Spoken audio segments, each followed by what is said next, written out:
हरतालिका तीज व्रत की पौराणिक कथा। गणेश जी महाराज व लक्ष्मी मैया की जय। यह हरतालिका व्रत कथा शिव जी ने ही माँ पार्वती को सुनाई थी।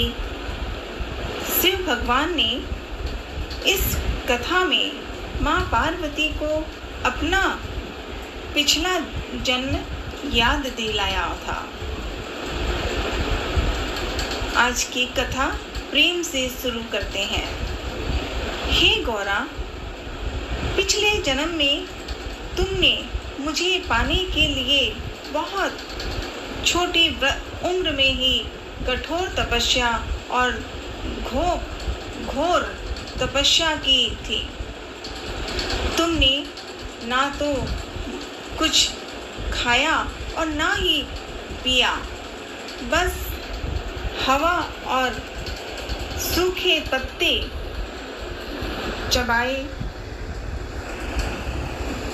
जला देने वाली गर्मी को या कंपा देने वाली ठंड तुम नहीं हटी, डटी रही। बारिश में भी तुमने जल नहीं पिया।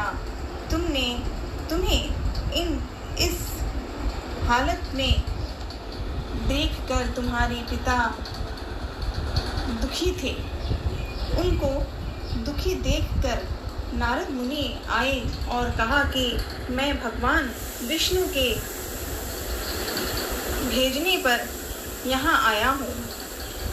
वह आपकी कन्या की से विवाह करना चाहते हैं।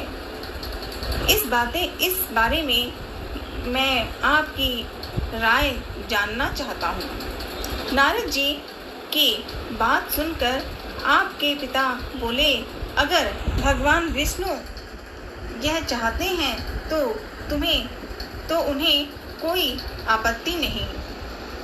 परंतु जब तुम्हें इस विवाह के बारे में पता चला तो तुम दुखी हो गए। तुम्हारी यह सहेली ने तुम्हारे दुख का कारण पूछा तो तुमने कहा कि मैंने सच्चे मन से भगवान शिव जी का वर्णन किया है, किंतु मेरे पिता ने मेरा विवाह विष्णु जी के साथ तय कर दिया है। मैं विचित्र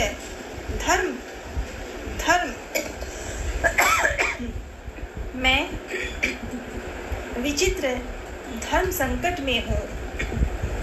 अब मेरे पास प्राण त्याग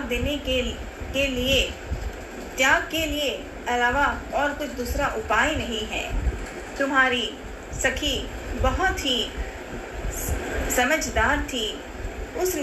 उसने कहा, प्राण छोड़ने का यहाँ कारण ही क्या है? संकट के समय धैर्य से काम लेना चाहिए।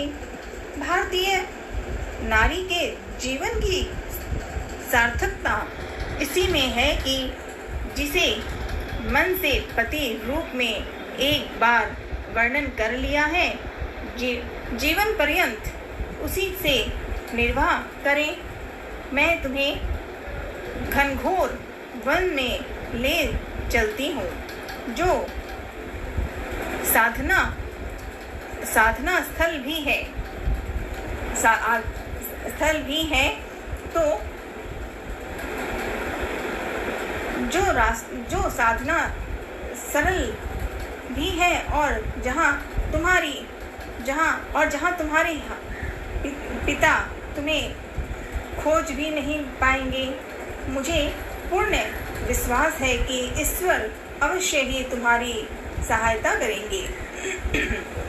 तुमने ऐसा ही किया। तुम्हारे पिता तुम्हें घर में ही न पाकर बहुत चिंतित और दुखी हो गए। इधर तुम्हारी खोज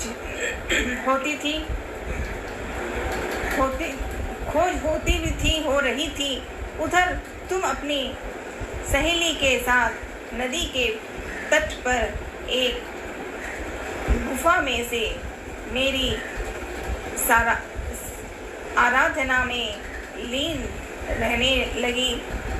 तुमने रेत के शिवलिंग का निर्माण किया।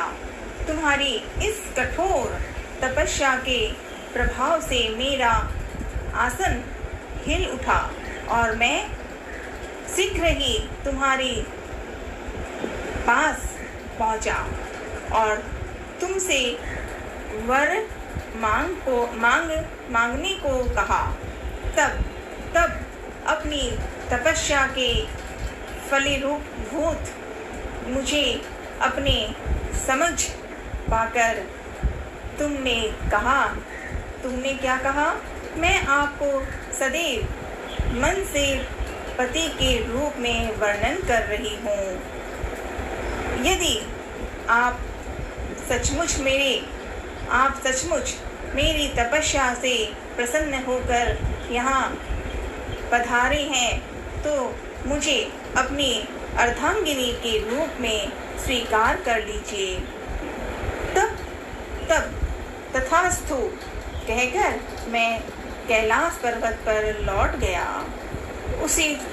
उसी समय गिरिराज अपने बंधु बांधुओं के साथ तुम्हें खोजते हुए वहां पहुंचे।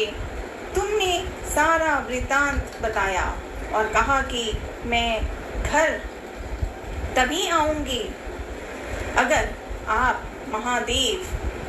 महादेव से मेरा विवाह करेंगे। तुम्हारे पिता जब मान गए और उन्होंने हमारा विवाह करवाया। इस व्रत का महत्व यह है कि मैं इस व्रत को पूर्ण निष्ठा से करने वाली प्रत्येक स्त्री को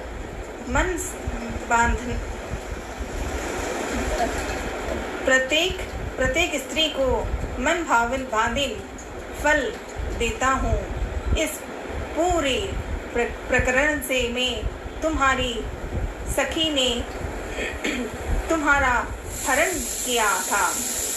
इसीलिए इस व्रत का नाम हरतालिका व्रत को ही कहा जाता है। हरतालिका व्रत का नाम इसीलिए हुआ कि उस सखी ने अपने मित्र के लिए, जो उसकी सखियां थी, जो सखी थे, उसके लिए इस व्रत से जुड़ी एक मान्यता यह है कि इस व्रत को करने वाली स्त्रियां पार्वती जी के समान ही सुख पूर्वक पति स्वरूप पति के बारे में प्रणाम करके शिवलोक को जाती हैं। सौभाग्यवती स्त्रियां अपने सुहाग को अखंड बनाए रखने और अविवाहित युवतियां मन मुताबिक वर पाने के लिए हरितालिका तीज का व्रत करती हैं। इस दिन व्रत करने वाली स्त्रियां सूर्योदय से पूर्व ही उठ जाती हैं और नहाकर पूरा श्रृंगार करती हैं। पूजन के लिए केले के पत्तों से मंडप बनाकर गौरी शंकर की प्रतिमा स्थापित की जाती है। इसके साथ पार्वती जी को सुहाग का सारा सामान चढ़ाया जाता है। रात में भजन कीर्तन करते हुए जागरण कर 3 बार आरती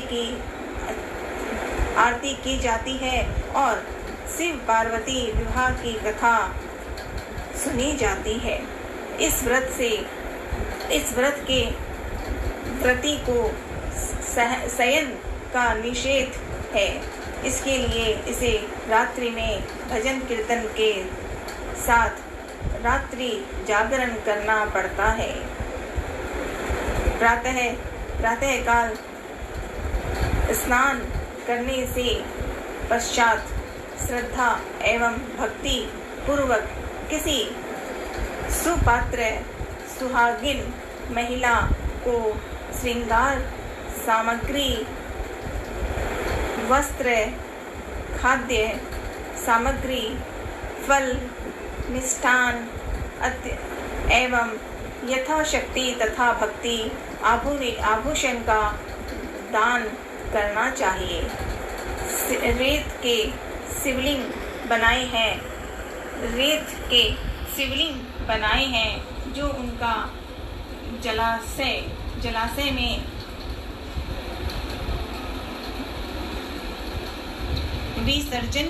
विसर्जन किया जाता है और खीरा खाकर व्रत को संपन्न किया जाता है।